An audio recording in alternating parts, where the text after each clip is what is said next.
Hi, this is Julie Henriques from Your Ladders, and I thought I'd pop on here really quickly and explain what I mean when I talk about a creative journey, because I use that phrase a lot. And somebody asked me recently what exactly I meant, and this is what it is.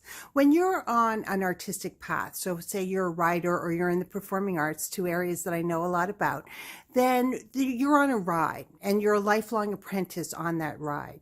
There are going to be times when you want to figure out a new path on that ride where you feel stuck, where you are lack confidence or you're not inspired anymore. And that's why I created Your Ladders, is to help you develop the confidence to continue the ride. But let's talk about the ride itself.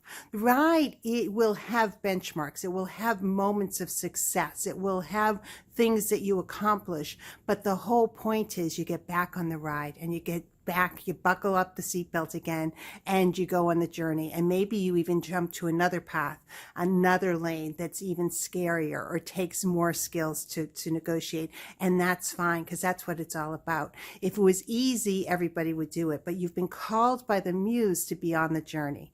And so how do you stay on the journey and stay inspired and get through the tough parts? You don't have to do it alone, and I'm here to help.